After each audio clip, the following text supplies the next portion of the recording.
Hi everybody, welcome back.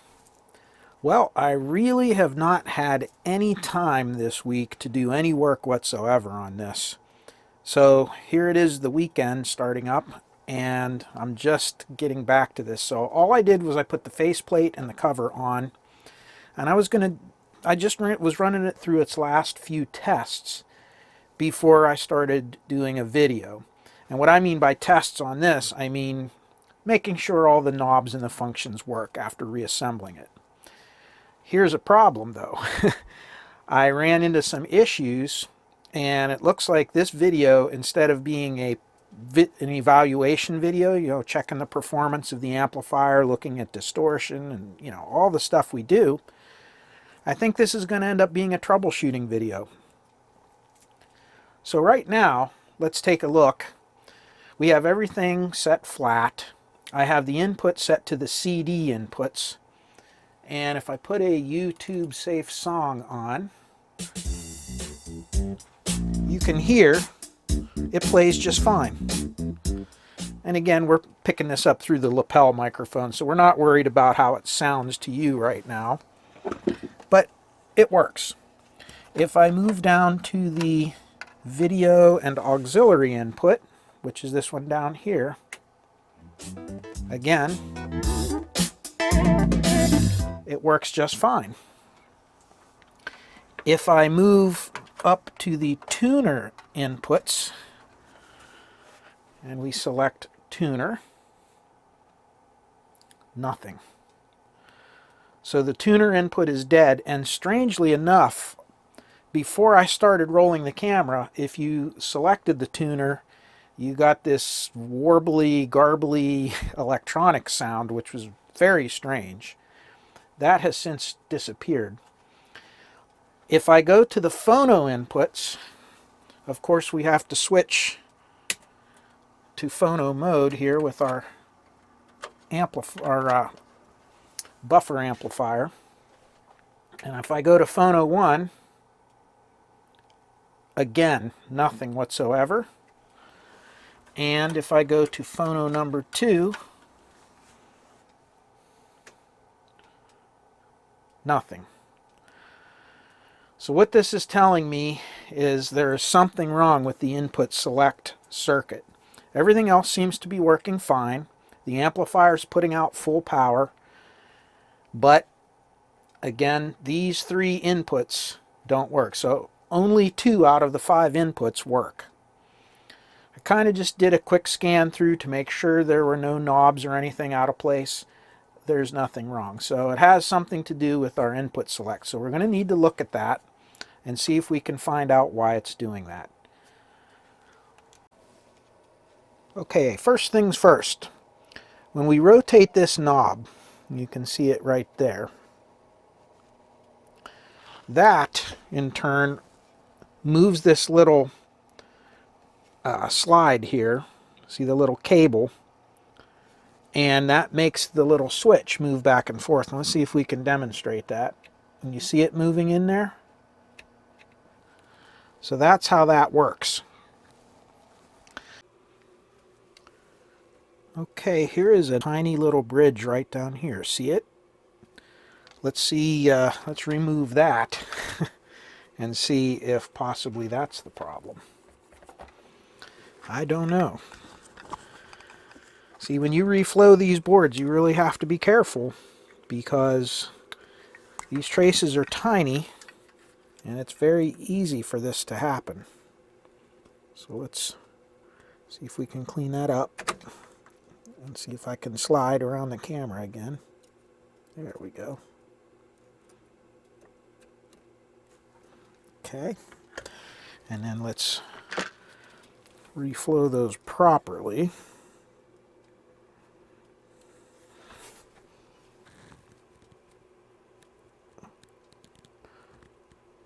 There we go. And we do that one. Much better. Okay, let's get some alcohol in there and clean it up.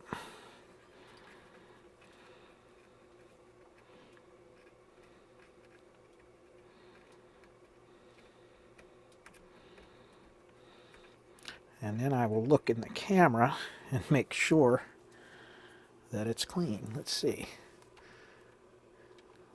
All right, there's about all we can get. That looks good. Let's see if that changed it at all. I'll go back to the tuner input. Start something up.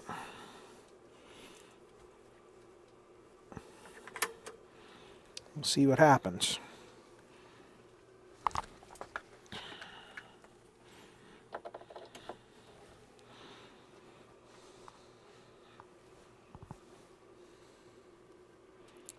Give it a second to go through its startup. And nope. Well, let's make sure we didn't make it any worse. Let's go back to CD input. And of course it works fine. All right, so that's not it. So let me keep looking. Well, sometimes when you don't have a really good understanding of how something's put together, you have to resort to some unconventional troubleshooting methods. So what I'm doing right now is I have this RCA jack with just one of my probes attached to it to the meter, and I'm plugging it into a known good connector. So Phono 1, Phono 2, and tuner do not work. CD and video/auxiliary do work. Now, why is that? Well, I think part of it has to do with the fact that if you look on here, here's your function switch, and you can see here's the input jacks. Now the tuner jack, which is right here, left and right, they go here and here, and they kind of loop through this tape monitor connector in a different way. Notice they have their own little loop through as opposed to the CD and auxiliary video. So it's kind of looking like it's a different line. And sure enough, after doing a little bit of research here, so I have the meter set to continuity. So if I just touch here, you can hear it beep. And when connected to either the auxiliary or the CD, if I go over to this ribbon cable here, and this ribbon cable goes down here onto the tone control board, and you can see this pin is connected to the CD right, and if I move to CD left, where is it? It's right here on this one. However, if I go to the tuner input, none of these are connected to it. However, if we go way down inside here, there's a little 3-pin connector, and if I can get on it, there it is. And if we turn this around to where we can see it, you can see its own little connector. So the tuner has a separate connector going out from the other ones. The Phono also has its own connection, and it's right up in here somewhere.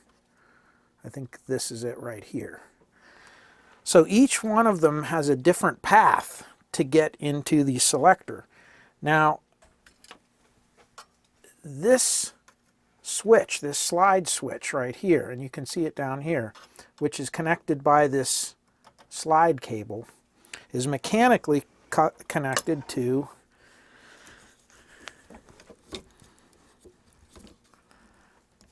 right down here to this knob. And this is a very unique type of switch. If you look right here, here it is. This back part, I don't know if you can see it or not, this back part right here is the actual switch. This front part is not a switch. This is just the slide assembly, and it connects to that cable that goes over to that side, so that when you rotate this, it slides this part here, which slides this cable here, which slides the other switch over here. So there's basically two switches moving together. But this is a rotary switch, and this dark blue area back here is a rotary selector switch, and you can see these funny looking ribbon cables.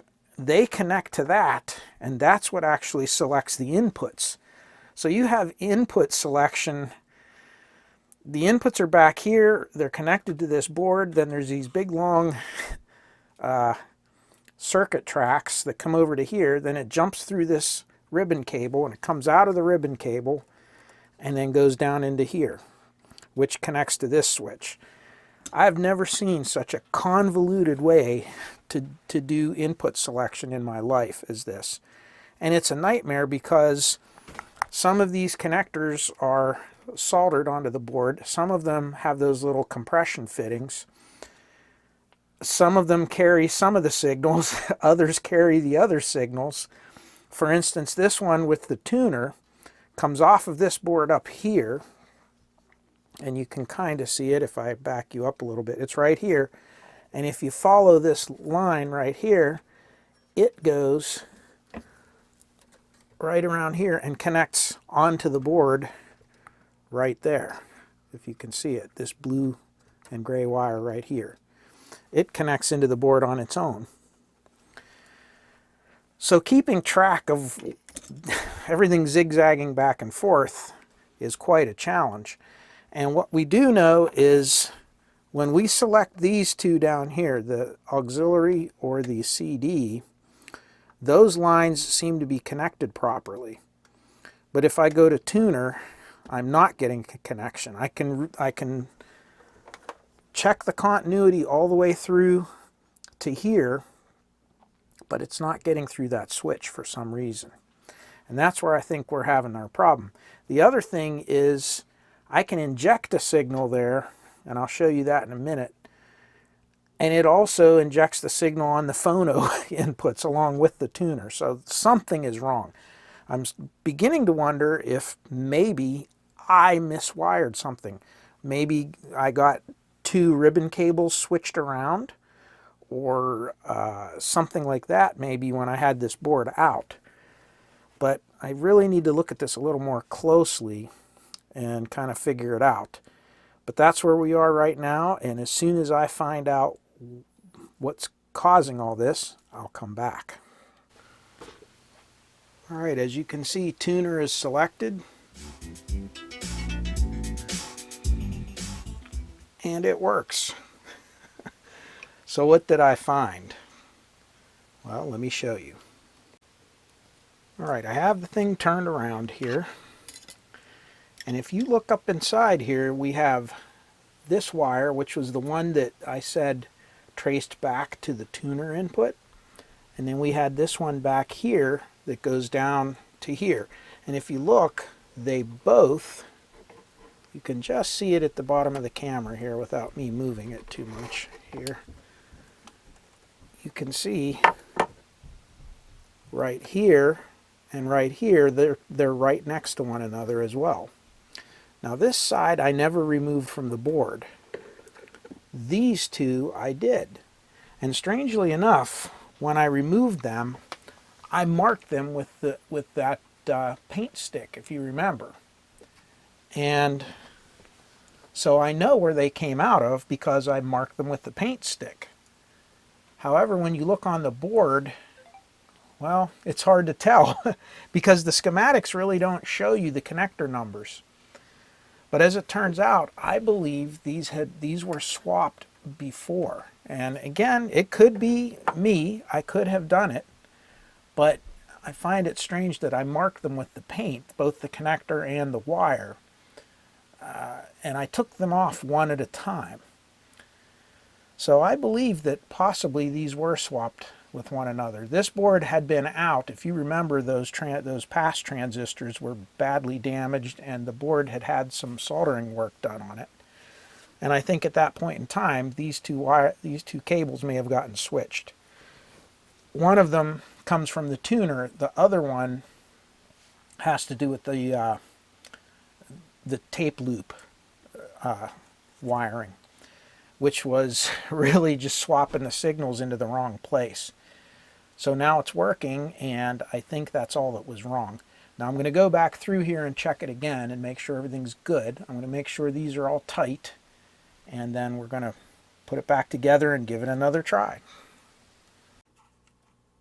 All right, I'm now switched over to Phono 1, and I'm plugged into the Phono inputs. I switched my buffer amplifier to Phono mode so that it's doing the reverse RIAA thing. And you can hear I'm getting sound, but I got left channel. I do not have the right channel. And I checked it, and Phono 2 is just the same. So that channel, we are missing the right channel. So now we have a wiring problem or a faulty component on the Phono stage for the right channel. Okay, some really basic troubleshooting. Over on these three wires is the shielded cable that goes over to the cap trim button. So if I touch the left channel, you can hear I have sound. If I touch the right channel, I do not. And if we go down the line here and kind of follow it, this goes over to here, which goes over to here. This one goes over to here, which goes over to here. And you can see how much gain there is right there. See if I get on the other side of that capacitor. On this side, you see it coming in. I have nothing. So that's telling me that there's something right in this area that's no good. If I go over to here, like to these transistors, and I turn it up a little bit, I can get sound. See, I'm just right. See? So at this transistor, I have sound. And if I go on this side, I have about the same volume.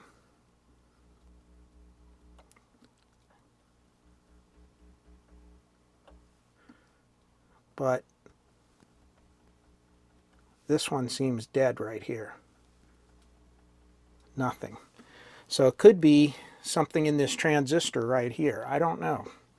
So let me poke around a little bit more doing this.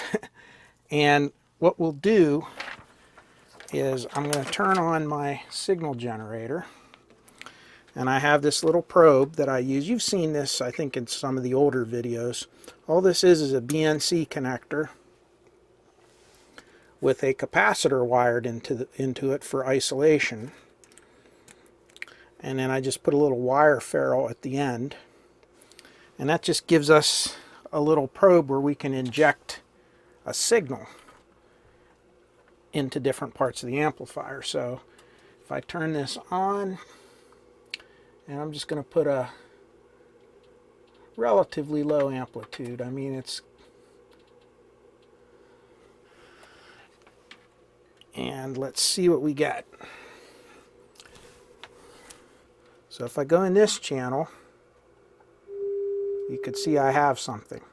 I go on this side, I don't. I go over here, I have something. I go over here, I still have something. So that's good there. Nothing and nothing. So that's okay. If I go, you could see I have all kinds of crazy gain there. I have nothing here. So this, I think this is a capacitor here, but I'm going to have to check. And there's another one over here for this channel. But whatever it is, we're losing it somewhere in this section here. So let me look a little more closely. Okay. So that was a capacitor, and it's just a little bypass, 680 picofarad. And on the good channel, it comes out of that cap, it goes over to this transistor right here. And you can see, if I go into the base of that transistor,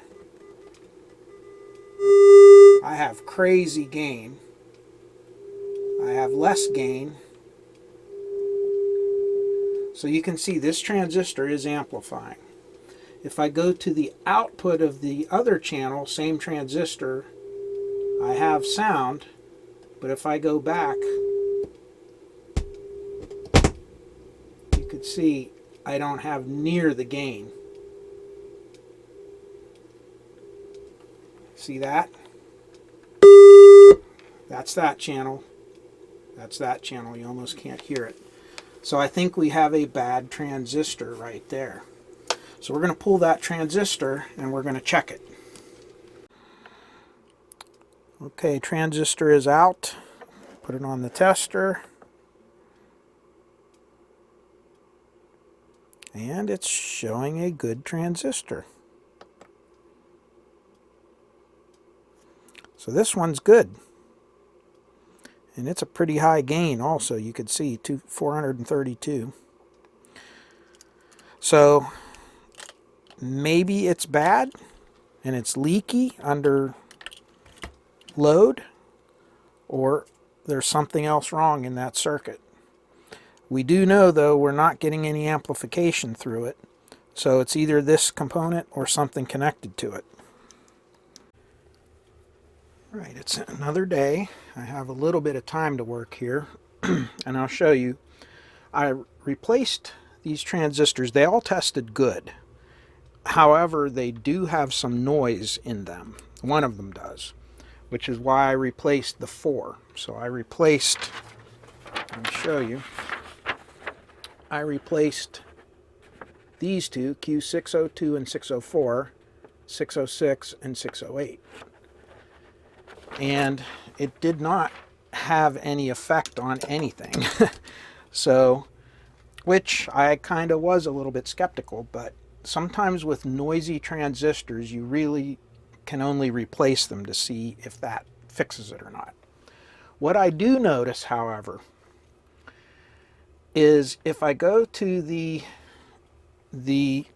collector and the emitter of what did I say, that input one, Q602, if I look, I have 0.867 volts. I don't know if you can see here. Let me back it out. Kind of a janky setup, isn't it? So I have 0.867 there, but on this side, on the good side, I have 0.76. I have over 100 millivolts difference. And if I look at the base of the transistor, which is the input, it's 192 millivolts negative. And on this side, it's 270 millivolts negative. If I look at the collector, I believe it's 21.4 on that one, 21.4 on that one, of course. But what it's saying is that there's something at the base of this transistor that's throwing it off, and you can tell just that tiny little difference. If I turn the volume up on the amplifier, here's the input. Let's see. Where am I at? Here we go. Hear how quiet that is? Now let me go over to this channel. It distorts. That's how much gain there is. And if you go to the emitter, whoop, that's normal. That's normal. So so it's definitely that transistor, that Q602, doesn't have any gain to it, and it has something to do with what's on the base of that.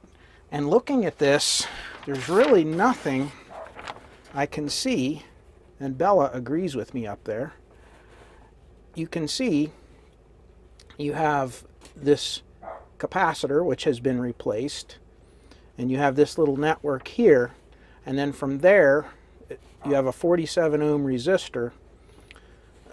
So theoretically, the only way you could get voltage sitting here like that or throw it off would either be, with everything being equal between the two channels, would be this capacitor must be leaking. I don't know. So I'm going to pull this cap and see if it changes the voltage at the base. I have removed the capacitor, and it tested good, by the way. But if we look over here, remember how loud this was. Now I'll go over to this one with the cap out. See that? It's even a little bit louder than this side because that cap's out of there. So let me investigate a little bit more and see if we can figure this out.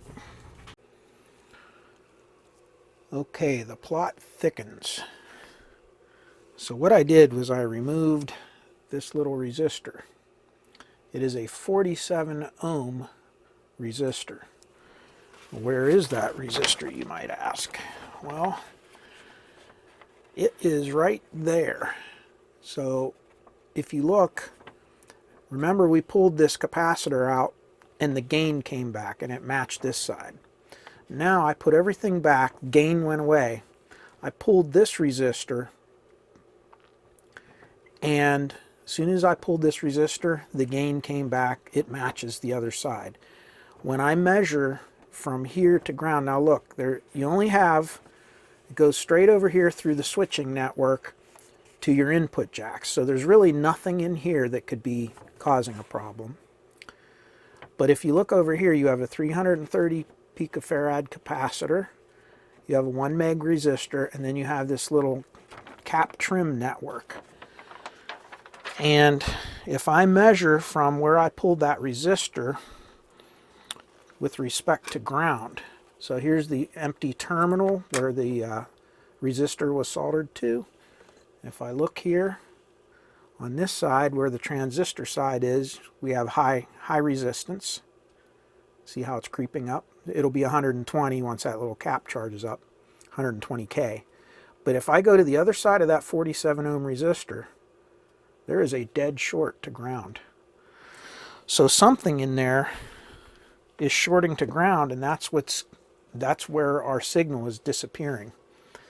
So we need to figure out if it's that cap trim. Now that's easy to check because we can actually just remove that little plug, that little wire off of the plug. That's a connector in there, and we can see if the short goes away. I now have the cap trim circuit disconnected from the phono stage. You can see the wires hanging. And now let's check and see if that was our problem.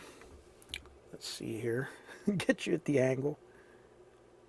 And no, the short is still there. So the short has to be somewhere on this board. So there has to be a short either on back in the connectors or somewhere along one of the traces, because the trace goes straight from the switches back to here and connects up into here through these little circuit traces. So there's not much left that it can be. We're getting it narrowed down. Well, this took forever, but there is a short in this switch. If you follow over here, there's a jumper on the other side of the board. It jumps over this ground terminal here. It comes from that 47 ohm resistor area, jumps over here, follows this track along here, and you can see it ends up in another jumper here. If I pull this jumper, the short between here and ground goes away. But if I measure from here to ground, it's still shorted. Now, this is your right and left channel here, like right here and right here. This side is shorted to ground through this switch. This side is not. See, these two go up here if you trace them up to another jumper and then to this side. This one comes around, goes up to this jumper, jumps over to here, and goes to this side. This side is not shorting to ground. This side is. So I think there's something going on inside this switch. So we have to pull this switch out and take a look. Okay, I just realized that I forgot to turn the camera on. And what I found was it was this switch. This terminal and this terminal are tied together, and this terminal and this terminal are tied together. And this terminal had a little solder bridge right across there. You may have seen it in the earlier clip, but this is not supposed to be soldered to this. This is just a dummy terminal, and it's not connected to anything, nor is this one. So by this being soldered to here, which is ground, this essentially was grounding out through here, and because of that, that was causing our problem. So I bet you once we get this all redone in here, it's going to work. Okay, all back together. Let's turn it on. Let me get my probe here. Okay. And okay, it's auto protect. That sounds good. Let's compare it to the good channel. They're both the same. Problem solved. Wow. Well, that little solder bridge caused all of that. So what's the lesson that we can learn from this? It's the old saying that I tell everybody at work, and that is, show me where you've been and I'll show you where the problem is. It's very important whenever you do extensive work on something, especially like this board here, we resoldered, reflowed all the joints on there. It's very easy for something like that to happen. You're working on something that's very tiny, and then of course when you're looking through a camera, that doesn't make it easier. But no excuses. When you do this, you're bound to make a mistake here and there, and that's why it's super important before you ever return something back to service that you go through and test every single function of that unit before you put it back together, which is why we did this. Had we not checked every input and every control, we would not have seen that little problem, and it would have ended up back on the bench. So this is a good lesson on that, on A, how easy it is to make a mistake, and B, how important it is to test to make sure that if you did make a mistake, you catch it. So, well, while this video was not something that I had planned, because I had planned to do, distortion, stuff you've seen on other videos 100 times, this turned out to be a much better video, I think, because it shows some practical troubleshooting techniques that we used. So I hope you enjoyed that. I definitely did, because I learned some things. I'm now going to connect the music source back up to it. I'm going to switch it into RIAA mode like this again, and then we're going to go ahead and see if we can put some music through the phono stage and see if it works. Okay, we're all back together. Let's start up a song and see if we're on Phono 2, and let's just see what we get.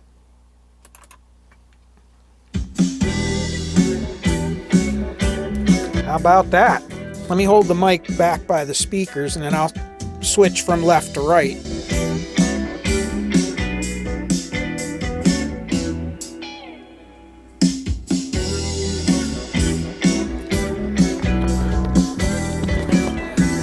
Looks like it's fixed.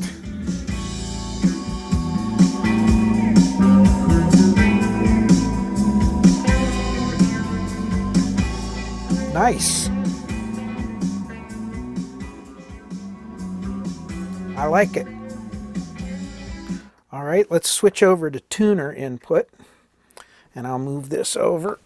We'll switch the box to standard mode instead of our IAA mode. Let's move down to tuner. If I can reach around everything. And let's see what we get. Same thing. It sounds just the same. Perfect. We can hit bass contour. Out. Tone controls.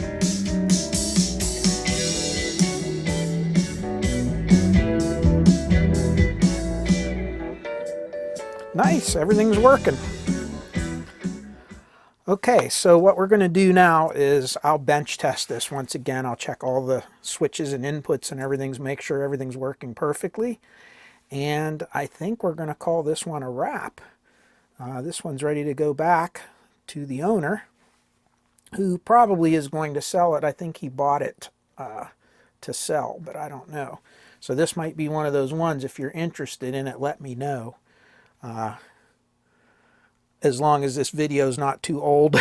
I say some of these things sometimes, and then I get people looking at a video that's 3 or 4 years old and they're asking about it, and I'm like, well, that was 4 years ago, you know. So anyway, I think this was quite a journey, but it was fun. And it just goes to show that we're not all prima donnas. If somebody tells you they are, well, either they haven't been doing this long enough or they're not being real honest with you. You always have to check your work.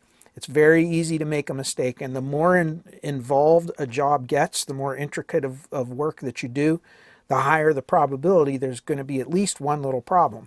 So after this restoration, we had 2 problems, right? We had 2 cables that were swapped around on the phono stage, and that was from when we picked this up, from the last person who tried to repair the phono stage. So again, you know, that happens. The other one was a self-induced problem where we actually had that little wire right over there, or the one little lead of that tiny switch had a solder bridge on it, and I'm sure I put that in there when I reflowed all of these solder joints on here. So it's easy to do, and you really have to look very closely at everything. Usually you can catch it if you inspect it very carefully after you do the work, but in this case, I did not. So, and you see what happened. But thankfully we fixed it. Everything's good, and we're going to wrap this one up. So you know what I'm going to say. As always, I wish you all peace, joy, happiness, and good health in your lives. I thank you for watching all the videos. I thank you for all of your wonderful comments.